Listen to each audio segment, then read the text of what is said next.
T'as vu, regarde, ça c'est le chat. Toi t'es le chat, ça c'est le chat. En 2024, on se demandera si Bayrou va être censuré par le PS et les Républicains. Non, bah, arrête. Non mais on va attendre le Premier ministre comme ça. Hein.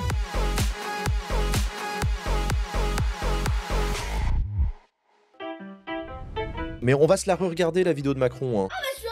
Vous avez entendu hier sur Backseat, quand Macron a parlé de Notre-Dame, le public a applaudi. Nous allons célébrer la réouverture au public de Notre-Dame de Paris. La cathédrale sera rendue aux Parisiennes et aux Parisiens. L'applaudissement le plus ironique de l'histoire de Backseat. Notre-Dame. Énorme. Vive le France. Je sais bien que certains sont tentés de me rendre responsable de cette situation. C'est beaucoup plus confortable. Je crois que Macron, il cherche quand même à énerver les gens. Hein. C'est confortable pour vous, hein, vous êtes content là, aujourd'hui, vous êtes bien là. Notamment des parlementaires qui ont choisi en conscience de faire tomber le budget et le gouvernement de la France à quelques jours des fêtes de Noël. Là aussi, il essaye de vous énerver. Hein. Là, il y a une tentative délibérée de vous exciter. Hein. Je ne crois pas pour ma part que l'avenir de la France puisse se faire avec plus d'impôts, plus de normes, ou avec quelques laxismes face au narcotrafic. Maintenant, on a un programme de gouvernement. La liste au Père Noël du Président de la République pour le prochain gouvernement qui n'existe pas encore. Merci, Monsieur le Président, de nous avoir fait part de vos recommandations. Nous nous engageons à leur accorder l'importance qu'elles méritent. Ça va pas être cher. Hein. On en est où là, niveau Premier ministre? Socialistes et écologistes veulent qu'Emmanuel Macron se mette en retrait après la réunion de ce mardi. Ah oui, ça serait bien. Est-ce que les gens de gauche, dans la réunion, ils ont dit à Macron, bon, on est d'accord, tu fermes ta gueule à partir de maintenant. Au niveau de tout ce qui est prendre la parole, parler aux gens, tout ça, on est d'accord qu'on arrête, en fait. On va faire ça. Hein. Comment va le chat en Lego? Je vais aller caresser le chat en Lego, ça va me calmer. Ça va tous nous calmer. Figurez-vous qu'il y a un chat chez moi en ce moment. Un vrai, hein, un fonctionnel. C'est le chat de ma copine, c'est un nouveau chat. Il a 3 mois. 3 mois. Faut qu'on lui trouve un nom, on est en train de bosser sur le dossier. Alors évidemment, comme il a 3 mois le chat, il est né au moment de la nomination de Michel Barnier. Moi j'ai dit à ma copine, viens on l'appelle Barnier, c'est trop marrant. Elle m'a dit, non, on veut pas. Il y a eu un veto, il y a eu un 49.3 qui a été sorti. J'ai été censuré sur ce coup-là. Bon, il est tout petit. T'as vu, regarde, ça c'est le chat. Toi t'es le chat, ça c'est le chat. Vous l'entendez ronronner ou pas? J'ai mis un gate sur le micro parce que les gens ils me faisaient chier parce qu'ils me disaient qu'ils entendaient mes bruits de bouche, alors du coup ils peuvent pas t'entendre ronronner. De quoi on parlait au niveau de tout ce qui est politique, France, zone Europe de l'Ouest, tout ça? Osef, il y a un chaton. Osef de la politique, il y a un chat. Tu veux lire la Constitution? La formation du Conseil supérieur de la magistrature. Non, ça c'est un simulateur de coalition parlementaire. Ça c'est une carte son, si tu peux. Il vient d'appuyer avec sa patte. Tu connais Bidzi?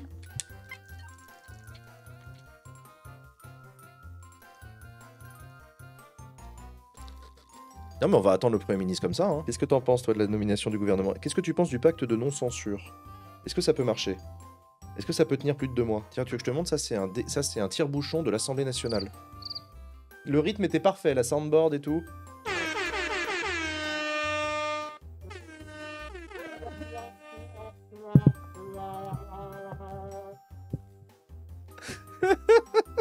Ah, il y a le chat qui est écrit sur le chat. Je peux appuyer sur entrée pour envoyer le message dans le chat? Voilà, il voulait vous dire ça. Il a encore envie de vous dire ces trucs. Je peux appuyer sur entrée? Voilà. Des prises de position engagées, en tout cas, de la part du petit chat. Une analyse relativement fine de la situation politique actuelle. Ah, c'est compliqué, hein. Ah, c'est compliqué.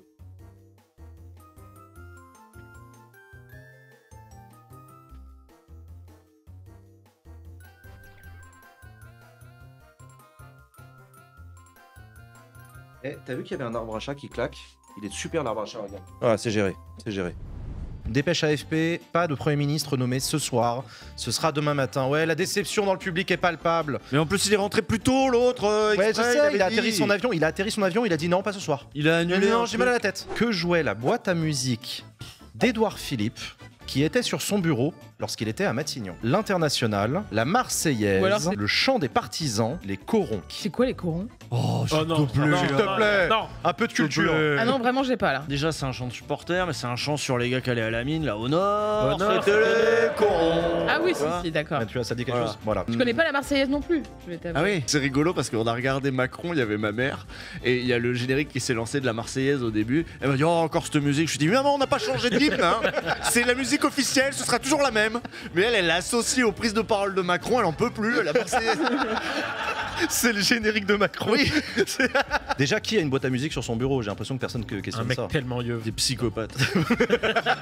La bonne réponse, c'était l'International. Bravo Léa. Cette boîte à musique lui a été offerte par un de ses amis communistes du Havre et il la suit partout. Ah, voilà. Elle le suit partout, pardon. Non, bah, arrête.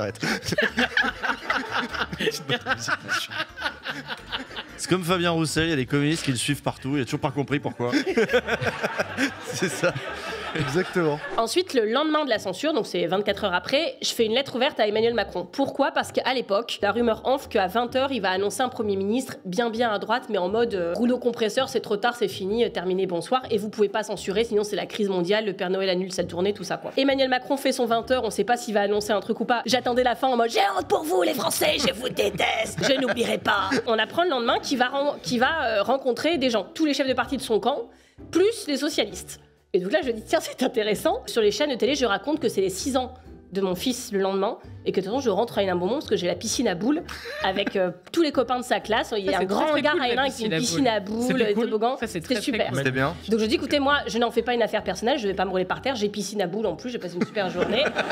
Elle est toujours sur la table, l'option Lucie Castet? Ben, il se trouve que ce matin, encore au cas de vérité à Télématin, j'en ai parlé. Je montre le sondage qui est sorti hier qui dit 41% qui préféreraient quelqu'un issu de la société civile ou du monde de l'entreprise, 22% quelqu'un de gauche. Donc je montre ce truc-là, et puis il dit si on additionnait ces deux lignes, donc de gauche et société civile, on pourrait. Et donc je me dis, le mec va dire Lucie Castet. Et le mec me dit, on pourrait pas arriver à quelqu'un genre Pierre Moscovici. Oui. Vous voulez pas donner des noms de femmes, des noms de jeunes, des nouveaux? Puis là, il me fait Bernard Cazeneuve. Non. On a fait les états généraux de l'écologie. On s'est tué 150 jours. On a écouté. On a fait 250 réunions partout en France. Tu dis que tu veux voter pour nous, mais que tu ne peux pas le faire parce qu'on est ceci ou cela. Viens nous expliquer. Tu dis que tu devrais être adhérent chez nous, mais que t'as pas envie. Viens nous expliquer. Le résultat de ça a été votre campagne aux européennes? Merci, Jules. Je n'en attendais pas moins fort. Je vous jure que je fais des efforts pour essayer d'imaginer un monde dans lequel le PS et les Républicains acceptent de ne pas censurer un gouvernement François Bayrou. Et cette phrase, putain, mais cette phrase que je viens de prononcer, si j'avais une machine à remonter le temps, je reviendrais 10-15 ans en arrière et je dirais vous voulez rire? En 2024, on se demandera si Bayrou va être censuré par le PS et les Républicains. Allez, salut hein. N'y a-t-il pas eu un gros chantage de Bayrou envers Macron pour qu'il obtienne le poste? Il semblerait que si. Ceci étant, mon cher François Bayrou, pourquoi tu chies une pendule pour un poste de Premier ministre dans ces conditions-là? Genre, je veux absolument être le capitaine du Titanic. Mais non, mais il est en train de couler là, le Titanic. J'en ai rien à foutre, je veux être le capitaine, je veux la casquette, je veux comme ça, les petits chevrons et tout. Je veux être capitaine. T'es sûr? Enfin, si tu veux, hein, vas-y. Aujourd'hui, j'avais rendez-vous à la mairie pour refaire ma carte d'identité. C'est Bayrou qui était à la réception de la mairie. Oui. François Bayrou, il s'occupe aussi de l'état civil et des renouvellements de passeports, de cartes grises, de permis de conduire et de pièces d'identité. Bah, c'est un mi-temps, hein, c'est son boulot. Hein. Il fait ça dans toutes les mairies. Ouais, il fait ça dans tout. C'est itinérant. C'est itinérant. Non, c'est un mec bien. Hein. C'est un mec qui. Non, c'est important. Bon, et je vous précise qu'à 19h, mesdames et messieurs, on sera en direct du conseil municipal de Pau. Hein. Je suis sur live, hein, je vous mens pas, je suis sur le live. Hein. On va commenter ensemble le conseil municipal. Hein. Moi, je suis désolé, hein, c'est le Premier ministre de la République française. Hein. Et ben, on va attendre. Hein, qu'est-ce que vous voulez que je vous dise? Pour ajouter à la douleur, je lis un portrait de Marine Le Pen extrêmement conciliant. Hein. On va changer de lecture, hein, vous permettez? Y a pas de lecture, c'est que des images en noir et blanc. Techniquement, c'est une meilleure analyse, je trouve.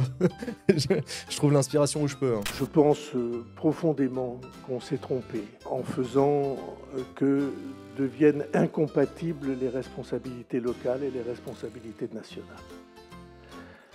Je pense que c'est une erreur. Il est pour le cumul des mandats, tu m'étonnes. Sans aller jusqu'au temps où Jacques Chirac était à la fois Premier ministre, maire de Paris et président du Conseil général de la Corrèze, ce qui était une performance. Ce temps-là faisait que les collectivités locales étaient présentes dans le débat national. Mais le Sénat, ça sert à quoi? Qu'elle s'exprimait. Je vous assure que quand Pierre Mauroy se levait à l'Assemblée nationale, on entendait dans sa voix l'enracinement dans les milieux populaires et la défense qui était la sienne de ces milieux populaires-là. Et j'ai une dernière prédiction, et ça j'en suis sûr, Backseat va cartonner en 2025, péter des records d'audience et de financement parce que... Backseat, c'est votre émission d'actualité politique. Si tu veux faire partie des soutiens de l'émission, n'hésite pas à cliquer sur le lien dans la description.